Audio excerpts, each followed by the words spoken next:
बिस्मिल्लाहिर्रहमानिर्रहीम। Dear first students, last time हमने reactions of photosynthesis पर बात की थी। आज हम देखते हैं जो फोटोसिंथेसिस के रिएक्शंस है, specially the first phase of photosynthesis that are called the light reactions, how these light reactions become possible. कि ये देखना है कैसे लाइट रिएक्शंस मुमकिन होते हैं। तो इसके लिए हम देखते हैं फोटोसिस्टम्स पैदा होते हैं। जैसे लास्ट टाइम में हमने क्लोरोप्लास्ट का स्ट्रक्चर बनाया था, तो उसमें बनाए थे थैलाकॉइड मेम्ब्रेन्स के स्टैक्स जो कि ग्रेना कहलाते हैं। अब इन थैलाकॉइड मेम्ब्रेन्स पर हम देखते हैं जो अरेंजमेंट है फोटोसिंथेटिक पिगमेंट्स की, इसको हम नाम देते हैं these are called photosystem. Photosystems हम कहते हैं these are the energy capturing structures in the chloroplast. और खास तौर पर अगर देखा जाए तो इनको डिफाइन करते हैं हम cluster of photosynthetic pigments. It is called photosystem. यानी फोटोसिंथेटिक पिगमेंट्स की जो क्लस्टर है, जो अरेंजमेंट है, हम देखते हैं they are specially arranged to absorb light energy। Light energy को एब्जॉर्ब करने के लिए इन फोटोसिंथेटिक पिगमेंट्स की एक खास अरेंजमेंट होती है। अब अगर उस अरेंजमेंट को देखा जाए तो हम देखते ये है कि इन फोटोसिस्टम्स की दो तरह से जो है वो अरेंजमेंट पाई जाती है। एक इसमें मौजूद होता है रिएक्शन सेंटर, और इसी तरह से दूसरा हम इसको कहते हैं it is called antenna complex. अगर देखा जाए तो ये रिएक्शन सेंटर और एंटीना कॉम्प्लेक्स एक्चुअल में इस थैलाकॉइड मेम्ब्रेन पर ही अरेंज होते हैं। अगर हम इस एक थैलाकॉइड मेम्ब्रेन को बाहर बड़ा करके बना लें तो फिर हमें इसको समझने में आसानी होगी। जरा देखें, ये थैलाकॉइड मेम्ब्रेन है और इस थैलाकॉइड मेम्ब्रेन में इस तरह से क्लोरोफिल के मॉलिक्यूल्स की अरेंजमेंट होती है। अगर हम देखें तो इन क्लोरोफिल के मॉलिक्यूल्स में जिनमें आपने क्लोरोफिल ए, क्लोरोफिल बी के मॉलिक्यूल्स के बारे में पढ़ा था, तो उसको हम कहते हैं सेंटर में मौजूद होता है क्लोरोफिल ए का मॉलिक्यूल, और उसके इर्द गिर्द की लाइन में क्लोरोफिल बी के मॉलिक्यूल, और फिर इसके इर्द गिर्द के लाइन में कैरोटीनॉइड्स पाया जाता है। अगर हम इसको टॉप व्यू से देखें तो ये हमें कुछ इस तरह से नजर आएंगे कि अगर हम देखें बिल्कुल सेंटर में एक क्लोरोफिल ए का मॉलिक्यूल जो है वो मौजूद है, लिहाजा ये कहलाता है रिएक्शन सेंटर। ये कहलाएगा रिएक्शन सेंटर, क्योंकि यहां से फोटोसिंथेटिक रिएक्शंस का आगाज होता है। और इसी तरह से फिर इसके इर्द गिर्द जो है वो हम देखते हैं सेकेंड लाइन में इसके करीब करीब जो अरेंजमेंट है, these are the chlorophyll B molecule. इस तरह से ये क्लोरोफिल बी के मॉलिक्यूल्स पाए जाते हैं। फिर इसके बाहर आउटर लेयर के अंदर जो है वो देखा जाता है कैरोटीनॉइड्स मॉलिक्यूल्स आर अरेंज। इस तरह से ये एक क्लस्टर बन जाता है फोटोसिंथेटिक पिगमेंट्स का।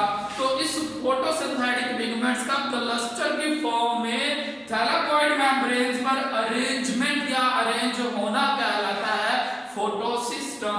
It is responsible for the absorption of the light energy. अब देखें तो इस थर्ड लेयर में आ जाते हैं कैरोटीनॉइड्स। अब हमने देखे कहा है रिएक्शन सेंटर। हम कहते हैं रिएक्शन सेंटर जो है ये क्या काम करता है, इनिशिएट करता है, इनिशिएट्स रिएक्शंस ऑफ फोटोसिंथेसिस।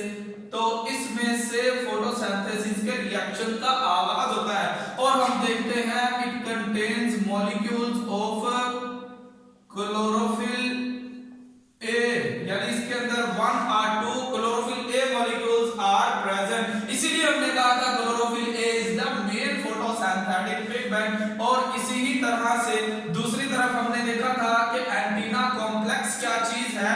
अब एंटीना कॉम्प्लेक्स के अंदर हम देखते हैं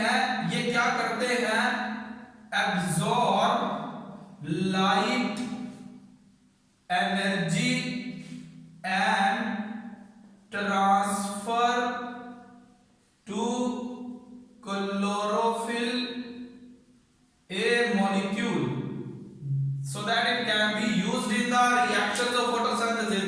इसीलिए हम इनको कहते थे क्लोरोफिल बी है या कैरोटीनॉइड्स है। These are called accessory pigments. अगर हम देखें तो इसमें क्लोरोफिल बी के मॉलिक्यूल और इसी तरह से कैरोटीनॉइड्स के मॉलिक्यूल शामिल होते हैं और इसके इर्द गिर्द ज़ैंथोफिल्स भी पाए जाते हैं। यानी इसके बाहर एक फोर्थ लेयर भी हो जाती है कल्चर की, जो फोटोसिंथेटिक पिगमेंट्स में ज़ैंथोफिल्स जो है वो मौजूद होते हैं। लिहाजा हम देखते हैं ये एंटीना कॉम्प्लेक्स जो है ये रिएक्शन सेंटर से बाहर का जो पोर्शन है, इस पोर्शन को हम कहते हैं it is the antenna complex. It is called antenna complex. जबकि सेंट्रली जहां पर क्लोरोफिल ए का मॉलिक्यूल मौजूद है ये रिएक्शन सेंटर कहलाता है। अब तमाम के तमाम जो एक्सेसरी पिगमेंट्स है, जब इन पर फोटोन ऑफ लाइट गिरते हैं यानी लाइट एनर्जी गिरती है, तो ये क्या करते हैं, उस लाइट एनर्जी को शिफ्ट कर देते हैं अपने एक्साइटेड इलेक्ट्रॉन्स की मदद से। अब देखें कैरोटीनॉइड्स अपने एक्साइटेड इलेक्ट्रॉन्स को जब उसने लाइट एनर्जी को अब्सॉर्ब किया क्लोरोफिल बी के हवाले कर देता है और इसी तरह से क्लोरोफिल बी अपने एक्साइटेड इलेक्ट्रॉन्स को क्लोरोफिल ए के हवाले कर देता है। तो इस तरह से ये एक्साइटेड इलेक्ट्रॉन्स तमाम एंटीना कॉम्प्लेक्स के एक्सेसरी पिगमेंट से पहुंच जाते हैं रिएक्शन सेंटर की तरफ और यहां से फिर फोटोसिंथेटिक रिएक्शंस का आगाज होता है। इस तरह से हम कहते हैं ऐसे क्लोरोफिल ए के मॉलिक्यूल जिन फोटोन ऑफ लाइट को एब्सॉर्ब कर सकता है उनको क्लोरोफिल बी और कैरोटीनॉइड्स नहीं कर सकते। इसी तरह से क्लोरोफिल बी जिस फोटोन ऑफ लाइट को जो 380 से 750 नैनोमीटर वाली वेवलेंथ में पाए जाते हैं और इसी तरह से कैरोटीनॉइड्स जिस फोटोन ऑफ लाइट को जिस वेवलेंथ को एब्सॉर्ब कर सकता है उसको क्लोरोफिल बी और क्लोरोफिल ए एब्सॉर्ब नहीं कर सकते। तो डिफरेंट टाइप के फोटोसिंथेटिक पिगमेंट्स मौजूद होने की वजह से एब्जॉर्प्शन ऑफ डिफरेंट वेवलेंथ्स जो है वो प्लांट्स के अंदर बढ़ जाती है ताकि ज्यादा से ज्यादा लाइट एब्सॉर्ब की जाए for the absorption maximum rate of absorption. These different type of the photosynthetic pigments arranged in the form of the photosystem. तो ये फोटोसिस्टम की फॉर्म में अरेंज होते हैं। अब देखा जाए तो ये फोटोसिस्टम इन थैलाकॉइड मेम्ब्रेन्स पर पाए जाते हैं। अब लाइट की फोटोसिंथेसिस की जो लाइट की जो वेवलेंथ है उसकी एब्सॉर्प्शन के एतबार से अगर हम देखें तो इन फोटोसिस्टम को हम दो कैटेगरी के अंदर डिवाइड करते हैं। एक जिसको हम कहते हैं फोटोसिस्टम फर्स्ट या इसका दूसरा नाम P700 है, क्योंकि ये 700 नैनोमीटर वाली वेवलेंथ को एब्सॉर्ब कर सकता है, इसलिए हम इसको P700 का नाम दे देते हैं।